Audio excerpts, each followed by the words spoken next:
आता isakal.com आहे देशातील नंबर 1 ची मराठी न्यूज वेबसाईट। प्रत्येक अपडेटसाठी isakal.com ला नक्की भेट द्या।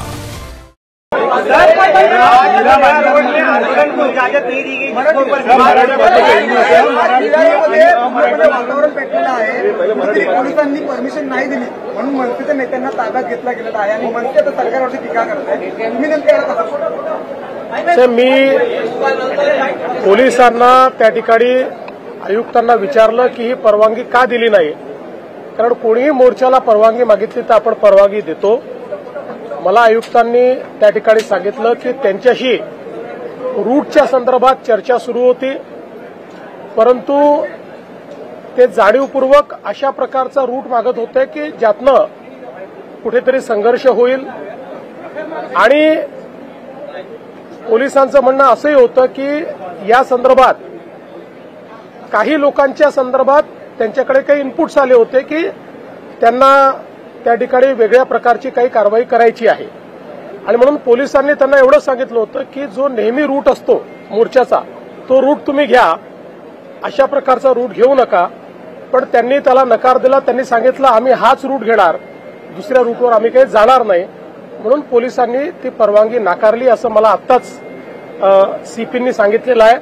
तथापि जर मनसेच काय कोणालाही मोर्चा काढायचा असेल आणि परवानगी हवी असेल तर ती परवानगी मिळेल, मात्र आम्हाला इथेच काढायचं आहे, असाच काढायचा आहे, अशा प्रकारे कायदा आणि सुव्यवस्था बिघडवण्याकरता जर जाणीवपूर्वक प्रयत्न झाला तर ते योग्य नाहीये।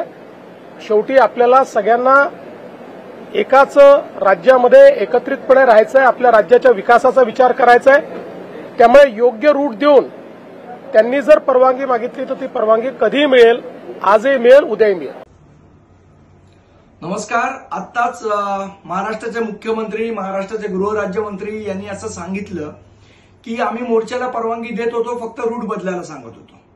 मला स्पष्टपणे सांगायचं आहे की मोर्चाची परवानगी पोलीस द्यायला तयार नव्हते आणि जो रूट बदलण्याचा विषय आहे तो ते आम्हाला सांगत होते। घटना घडली मीरा रोडमध्ये, व्यापाऱ्यांनी मोर्चा काढला मीरा रोडमध्ये आणि आम्हाला सांगत होते मोर्चा काढा घोडबंदर रोडला।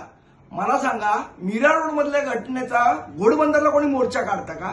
याचा अर्थ तुम्हाला परवानगी द्यायची नव्हती, तुम्ही गुजरात्यांना परवानगी दिलीत, त्यांच्यावर गुन्हे दाखल केले, आमच्यावर पण गुन्हे दाखल करायचे होते, आम्ही कोणी नाही म्हटलेलं तुम्हाला। पण अशा खोट्या समजुती पसरवू नका। आणि मला सर्व महाराष्ट्रातल्या तमाम लोकांचा फोन येतोय, मी आपल्या सरकारला पण ही कल्पना देऊ इच्छितो। अख्ख्या महाराष्ट्रातला मराठी माणूस हा मीरा रोड भाईंदरकडे निघालेला आहे। आता आम्हाला बघायचंच आहे की तुमच्या जेलमध्ये संख्या जास्ती आहे का मराठी माणसांची संख्या जास्ती आहे, किती लोकांना तुम्ही जेलमध्ये पाठवणार आहात ना तेही आम्हाला बघायचं आहे। आता हे आंदोलन जोपर्यंत मोर्चाची परवानगी तुम्ही देत नाही तोपर्यंत चालू राहणार। महाराष्ट्रातील सर्व बातम्यांचे विश्वासार्ह व्यासपीठ सकाळच्या सर्व सोशल मीडिया प्लॅटफॉर्मला लाईक, फॉलो आणि सबस्क्राईब करा। तसंच सर्व नोटिफिकेशनसाठी बेल आयकॉन प्रेस करायला विसरू नका।